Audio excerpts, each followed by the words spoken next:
안녕하세요. 하루를 새롭게 여는 말씀의 박정현 목사입니다. 벌써 한 주가 지나서 금요일인데요. 오늘라도 승리하시고 또 평안한 주말 되시기를 축복합니다.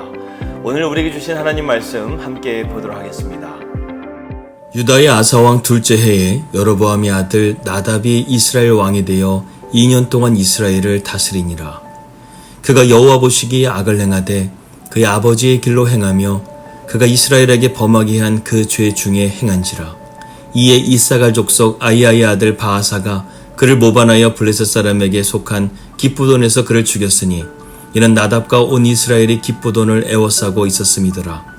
유다의 아사왕 셋째 해에 바아사가 나답을 죽이고 대신하여 왕이 되고 왕이 될 때에 여호와의 온 집을 쳐서 생명 있는 자를 한 사람도 남기지 아니하고 다 멸하였는데 여호와께서 그의 종 실로 사람 아이야를 통하여 하신 말씀과 같이 되었으니 이는 여로보암이 범죄하고 또 이스라엘에게 범하게 한 죄로 말미암음이며 또 그가 이스라엘의 하나님 여호와를 노엽게 한 일 때문이었더라. 나답의 남은 사적과 행한 모든 일은 이스라엘 왕 역대 지략에 기록되지 아니하였느냐. 아사와 이스라엘의 바아사 왕 사이에 일생 동안 전쟁이 있으니라. 유다의 왕 아사 왕 셋째 해에 아이아의 아들 바아사가 다르사에서 모든 이스라엘의 왕이 되어 24년 동안 다스리니라. 바아사가 여호와 보시기에 악을 행하되 여로보암의 길로 행하며 그가 이스라엘에게 범하게 한 그 죄 중에 행하였더라. 인생에는 수많은 갈림길들이 있습니다. 갈림길을 만나게 되게 되면 어느 길로 가야 될지 우리는 선택을 해야 되죠. 성경에서는 두 가지의 선택의 길이 있다고 말하고 있습니다. 열왕기서의 관점을 보게 되면 여로보암의 길이 있고 다윗의 길이 있습니다. 여로보암의 길은 우상의 길이고 죄악의 길이죠. 그러한 길은 하나님의 심판을 피할 수가 없습니다. 반면에 다윗의 길은 하나님이 인정하시는 길이고 하나님이 복을 주시는 길이라는 것이죠. 그렇기 때문에 우리가 어떠한 길을 선택해야 될지는 명확합니다. 믿음의 길, 그 길이 생명의 길이고 구원의 길인 것을 우리가 믿으시기를 주님의 이름으로 축복합니다. 오늘의 말씀 보게 되면 이러한 여로보암의 길을 걸어갔던 그의 아들에 대한 이야기를 다루고 있습니다. 열왕기 저자는 이제 북이스라엘로 시선을 돌려서 여로보암의 아들 나답의 통치 기간을 다루고 있습니다. 그러나 아버지의 죄악을 그대로 답습했고요. 선지자 아이야가 여로보암에게 선언한 심판 예언이 성취되고 있다는 사실을 오늘 우리에게 보여주고 있습니다. 25절에서 26절 말씀입니다. 유다의 아사왕 둘째 해에 여로보암의 아들 나답이 이스라엘 왕이 되어 2년 동안 이스라엘을 다스리니라. 그가 여호와 보시기에 악을 행하되 그의 아버지의 길로 행하며 그가 이스라엘에게 범하게 한 그 죄 중에 행한지라. 여로보암의 뒤를 이어서 통치한 나답의 통치 기간은 2년에 불과합니다. 하나님의 심판이라는 것을 우리는 볼 수 있다는 것이죠. 만약에 이 나답이 여로보암의 길을 따르지 않고 다윗처럼 하나님 앞에 정직한 길로 행했다고 한다면 하나님께서는 그의 왕위가 끊어지지 않도록 지켜주셨을 것입니다. 하지만 나답은 그의 아버지 여로보암의 길을 걸어갔다는 것이죠. 이것이 무엇을 의미하는 것입니까? 그의 아버지의 정치적인 행보를 그는 긍정적으로 평가했다는 것이죠. 사실 여로보암은 세상적으로 볼 때는 정치적으로 탁월한 인물로 묘사됩니다. 국민들이 원하는 것은 무엇이든 들어줬다는 것이죠.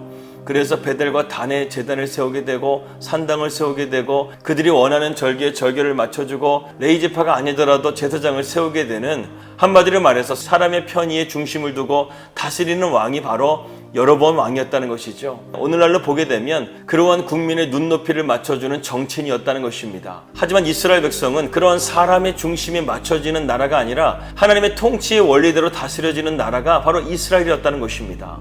그런데 나답은 아버지 여로보암의 길을 그대로 따라가서 백성들이 원하는 대로 또 우상 숭배하게 되고 그들을 영적인 타락의 길로 인도했다는 것입니다. 여러분, 이처럼요, 세상은 우리를 유혹합니다. 무엇으로 유혹하는 것일까요? 세속주의로 유혹한다는 거예요. 세상의 화려함이나 우상 숭배, 이러한 것들을 통해서 우리 믿는 자들을 하나님에게서 멀어지게 한다는 것입니다.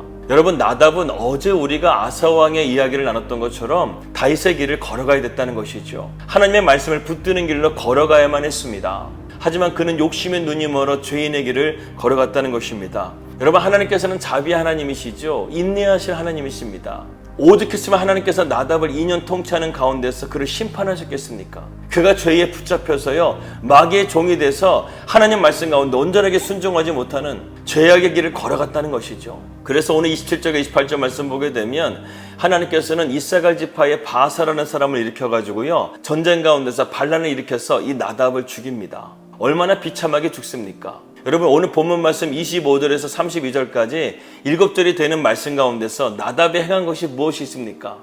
하나님 앞에 죄악된 길을 걸어갔고 그가 심판을 받았고 결국 그의 인생의 열매는 하나도 없이 허무한 인생을 살다가 끝났다라는 것을 지금 밝히고 있다는 거예요. 그렇게 해서 여러번의 백성들의 눈치를 보고 그들의 편리를 생각해 주면서 자기의 나라가 견고하게 오래도록 되기를 원했지만 결국 하나님께서는 그의 집안을 나답 이후로 그의 왕조가 끝나버리게 하십니다. 그리고 북이스라엘이 멸망하기까지 계속해서 여로보암의 길을 걸어감을 통해서 왕조가요 9번이나 바뀌게 됩니다. 하나님의 길을 걸어갔다고 한다면 하나님께서 그 왕조를 지켜주실 것인데 계속해서 여로보암의 길, 죄악된 길, 우상을 따르는 길, 그 길을 걸어감을 통해서 왕조가 9번이나 바뀐다는 것이죠. 하나님께서는 그 집안을 지켜주시지 않았다는 거예요. 심판하셨다는 것입니다. 오늘 29절 말씀이 핵심적인 말씀입니다. 왕이 될 때에 여로보암이 온 집을 쳐서 생명 있는 자를 한 사람도 남기지 아니하고 다 멸하였는데 여호와께서 그의 종 실로 사람 아이야를 통하여 하신 말씀과 같이 되었으니 하나님의 말씀은 축복의 말씀도 이루어지게 되지만 하나님의 말씀은 심판의 말씀도 이루어지게 된다는 것이죠. 여로보암의 길을 걸어갔던 나답의 최후가 어떻게 됩니까? 이렇게 비참하게 끝났다는 것인데 이것이 말씀 가운데 하나님께서 심판하신 결과라는 거예요. 결국 사람이 자기의 길을 계획한다 할지라도 그 걸음을 인도하시는 이는 여호와 하나님이시고 파수꾼이 수고한다 할지라도 그 경성함이 헛될 수밖에 없는 것은 하나님께서 허락하지 않으시면 그 모든 것들이 헛수고일 뿐이라는 것입니다. 이 나답의 인생이 허무한 인생이 되었다는 것이죠. 열미 없는 인생이 되었다는 것입니다. 바하사도 마찬가지죠. 그도 죄악된 길을 걸어가게 됩니다. 하나님께서 동족 간의 전쟁을 치르지 말라고 했는데 어제 우리가 말씀을 통해서 바하사가 무엇을 했습니까? 남녀들을 침공하기 위해서 예루살렘을 차지하기 위해서 라마에다가 진지를 건축했다는 거예요. 그도 하나님의 말씀을 따르지 않고 세상의 군왕들의 길을 따르려고 했다는 것입니다. 이처럼 여로보암의 길은 멸망의 길입니다. 하나님께서 책임져 주시지 않는다는 것이죠. 오늘 말씀을 통해서 우리에게 주는 교훈이 무엇일까요? 첫 번째는 무엇이냐면 우리에게는 영적인 분별력이 필요하다는 것입니다. 여로보암의 아들 나답은 아버지의 통치를 긍정적으로 바라봤다는 것이죠. 이것이 무엇입니까? 영적인 분별력이 없다는 것이죠. 이것이 멸망의 길로 가는 것이 뻔한 것인데 심판의 길로 가는 것이 뻔한 것인데 이렇게 어리석게 잘못된 길을 걸어간다는 것이죠. 그렇기 때문에 시편 1편의 말씀은 뭐라고 말씀하고 있습니까? 복 있는 사람은 악인의 길을 따르지 않고 죄인의 길에 서지 않고 오만한 자리에 앉지 아니한다는 것이죠. 오직 하나님의 말씀을 붙들고 믿음으로 살아가는 다윗의 길을 걸어가야 되는데 이 나답은 이 아버지 죄인의 길을 걸어갔기 때문에 그의 통치 기간도 짧았고 허무한 인생, 헛된 인생을 살다가 끝났다라는 것을 오늘 성경을 통해서 우리는 바라보게 된다는 것입니다. 여러분 영적인 분별력을 가지십시오. 하나님 말씀 가운데 순종하십시오. 그렇게 살아가게 될 때 하나님께서는 저와 여러분들의 삶을 오늘도 보장해 주시고 우리의 삶을 선한 길로 인도해 주실 것을 믿습니다. 마태복음 7장 13절에서 14절 말씀 보게 되면 예수님께서는 우리가 좁은 길을 걸어가야지 넓은 길을 걸어가지 말라고 말씀하십니다. 여러분 세상 사람들은요 잘 모르기 때문에 마귀에게 속아서요 세상의 화려함과 세상의 우상 숭배에 빠져가지고 넓은 길을 걸어가고 있습니다. 멸망의 길을 걸어가고 있습니다. 그러나 우리 믿는 성도들은요 그런 여로보암의 길, 넓은 길, 죄악으로 가는 그 길을 걸어가서는 안 된다는 것이죠. 믿음의 길, 진리의 길, 생명의 길, 구원의 길을 걸어가야 된다는 것입니다. 이것을 알 수 있는 것이 무엇입니까? 분별이라는 거예요. 하나님의 말씀을 가까이 하게 되면 하나님께서 우리에게 이런 분별함을 주십니다. 오늘도 우리가 이런 분별함을 통해서 믿음의 길, 좁은 길, 생명의 길, 구원의 길을 걸어갈 수 있기를 주님의 이름으로 축복합니다.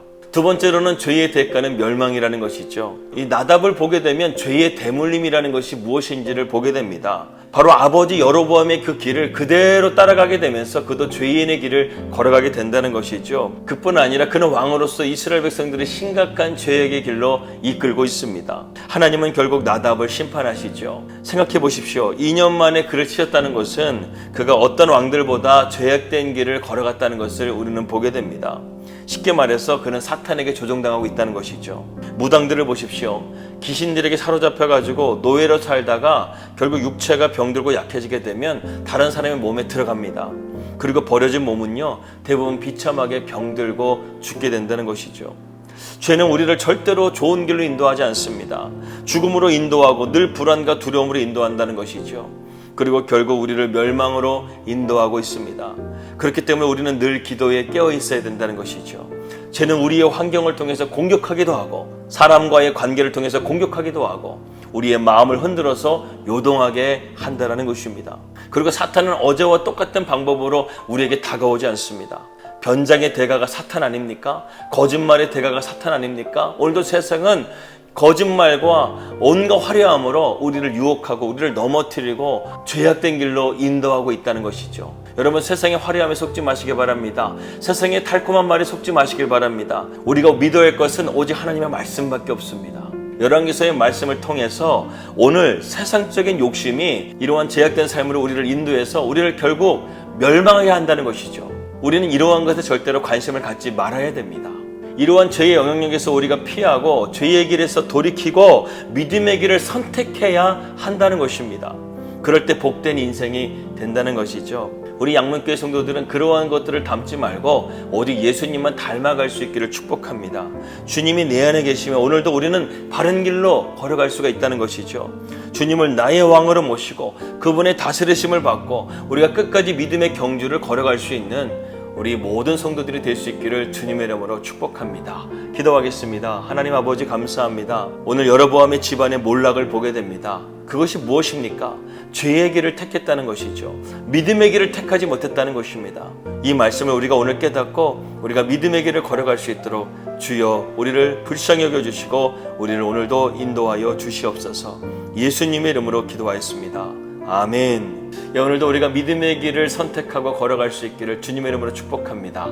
평안한 주말 되시고요. 저는 다음 주 월요일 날 뵙도록 하겠습니다. 우리 믿음으로 승리합시다. 할렐루야.